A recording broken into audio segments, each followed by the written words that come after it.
Have you ever had to do something that was very uncomfortable for you, but you were glad that you did it? Well, on today's English lesson, I have a story and I am going to read through it, and it's going to teach you about being in that situation. Well, hello to all of my students. I hope you're having a fantastic day. My name is Jay, and on today's lesson, I have an English through story lesson that is somewhat at the advanced level because I am going to read at a fast pace throughout today's lesson. So I hope you're ready for a little learning and laughter. Let's dive into today's story. Carmen walked nervously into the jail, her heart full of anticipation. Now, I know talking about jail may be something that is uncomfortable for some people to discuss, but it is a part of some people's families. It's a part of some people's lifestyle. And in today's story, we're going to find out, why did Cameron walk into jail nervously? Okay, she was probably shaking. When you're nervous, you're probably sweating. Your heart is probably beating quickly. Okay, anticipation, expectation. You're looking for something to happen. When I bake cookies in the oven, I have anticipation on putting those cookies in a bowl with some ice cream on top, whipped cream, and strawberries. So I'm expecting or looking forward to something happening. Let's find out what happens. She was happy because her mother, Cheryl, would be released in only 3 days. So when someone is released, especially from jail, they are let go. Now, you can not only release a person from jail, you can release a person by forgiving them. So if you do something wrong to me, I can let it go. Okay? I can just simply release it and say it's going to be all right, and I move on with my life. But I can also be holding a pen and release it or let it go. So release can be used, a number of ways. But it simply means to let something go, to loosen a tight grip, if you will. So Cheryl was going to be getting out of jail in 3 days. Let's find out what happens. Cheryl had been locked up for an unpaid speeding ticket, a small offense that had caused a big problem. So an unpaid speeding ticket. Here in the United States, if you don't pay your fines, the courts can issue a warrant for your arrest. Or if there is some type of computer problem or clerical error. A clerical error is the person that is supposed to be putting correct information in the system and they don't do it properly.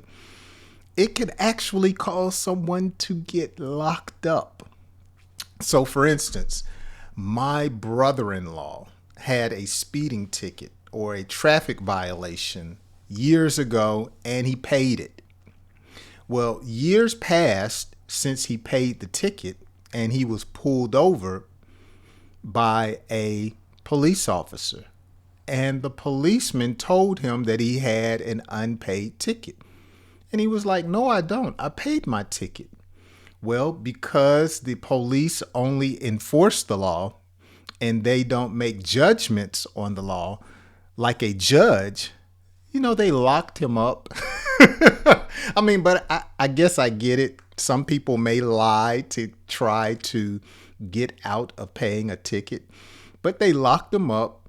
And then the next day, they figured out that he did pay the ticket and they let him go. What an inconvenience. But people in this country get locked up all the time for the smallest of incidents. And so it does happen. So could you imagine your daughter coming to see you in prison? Oh, I couldn't imagine it. Whether I was locked up for a speeding ticket or selling drugs, I wouldn't want my daughter to see me in jail. Okay, let's find out what happens. Carmen sat in the visitor's room, feeling both relief and sadness as she waited for her mother to appear. Okay, so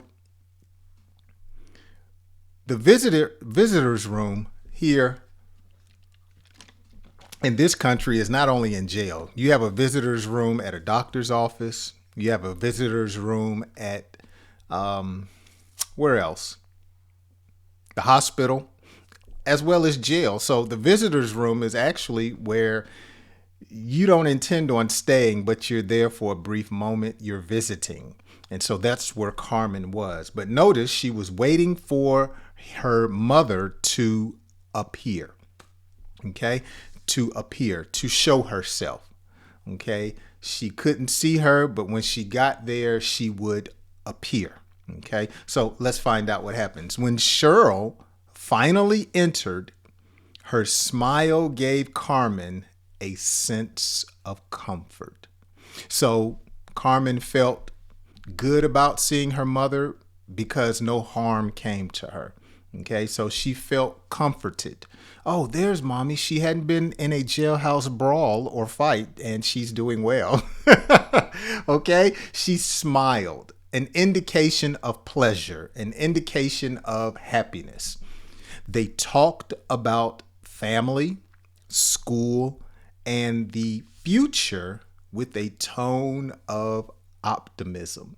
So in other words, optimism is positiveness. So Carmen was talking to her mother and Cheryl was talking to her daughter, basically letting one another know that everything is going to be all right. We will get out of this situation shortly. This is just, as we say, a small chapter in my life. We'll look back on this and we'll have laughter one day. Cheryl told Carmen that this hard time had been a lesson, teaching her the importance of paying attention to small details. Paying attention to small details, okay? As they hugged goodbye, Carmen left with confidence that brighter days were ahead for both of them despite this difficult circumstance. So when we talk about brighter days, we're talking about things getting better, okay? Someone that is battling with sickness is optimistic or hopeful for brighter days. So Carmen, knowing that her mother would be out in 3 days, she was looking forward to things getting better or brighter days being ahead. Okay, now that I've read through the story, I'm going over some basic vocabulary words. Let's read through the entire story at a quicker pace. Carmen walked nervously into the jail, her heart full of anticipation. She was happy because her mother Cheryl would be released in only 3 days. Cheryl had been locked up for an unpaid speeding ticket, a small offense that had caused a big problem. Carmen sat in the visitor's room, feeling both relief and sadness as she waited for her mother to appear. When Cheryl finally entered, her smile gave Carmen a sense of comfort. They talked about about family, school, and the future with a tone of optimism. Cheryl told Carmen that this time, or this hard time, had been a lesson, teaching her the importance of paying attention to small details. As they hugged goodbye, Carmen left with the confidence that brighter days were ahead for both of them, despite this difficult circumstance. Well, I hope you have enjoyed today's lesson. Be sure to stop by my Improved English podcast. The link is down in the description, or you can scan today's QR code and it will take you there. I just released a new episode and I'm working on the next episode where it will be me and my wife. So make sure that you go over, follow, enjoy some of the videos on that channel, and I hope you join me on my next English lesson. I'll see you then.